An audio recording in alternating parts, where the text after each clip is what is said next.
Breaking news team India captain Rohit Sharma సంచలన నిర్ణయం తీసుకున్నారు. టెస్ట్లకు రిటైర్మెంట్ ప్రకటించారు. హిట్ మ్యాన్ ఇన్స్టా స్టోరీ ద్వారా తన రిటైర్మెంట్ ను అనౌన్స్ చేశాడు. ఇప్పటికే టీ20లకు రిటైర్మెంట్ ప్రకటించిన రోహిత్ ఇప్పుడు టెస్టులకు కూడా అలిద్వా పలికేశాడు. తన కెరీర్లో 67 టెస్టులు ఆడిన రోహిత్ 4301 పరుగులు చేశాడు. 24 టెస్టు మ్యాచ్లను కెప్టెన్గా వ్యవహరించాడు.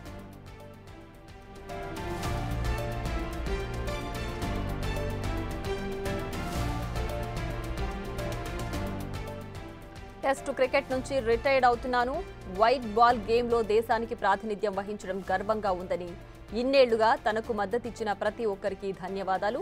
ఇకపై వన్డేలలో కొనసాగుతా అని స్టోరీలో రాసుకొచ్చాడు రోహిత్.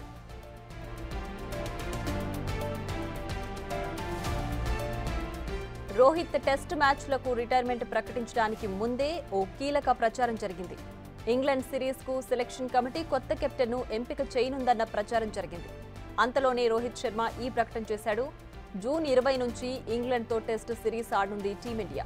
ఇప్పుడు కొత్త కెప్టెన్ సారథ్యంలో ఈ మ్యాచ్లు ఆడనుంది. ఈ 5 మ్యాచ్ల టెస్ట్ సిరీస్లో రోహిత్ స్పెషలిస్ట్ బ్యాట్స్మెన్గా ఆడుతాడని ప్రచారం జరిగింది.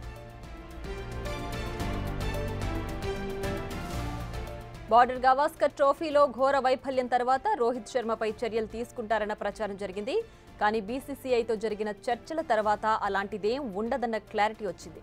కెప్టెన్ను మారుస్తారని ముందు నుంచే ఊహాగానాలున్నా రోహిత్ ఈ సిరీస్ ఆడతాడనే నమ్మకం ఉండేది. బీసీసీఐ కూడా రోహిత్కు అవకాశం ఇచ్చేందుకు సిద్ధంగా ఉందని తెలిసింది. కానీ రోహిత్ ఇప్పుడు అనూహ్యంగా రిటైర్మెంట్ ప్రకటించాడు.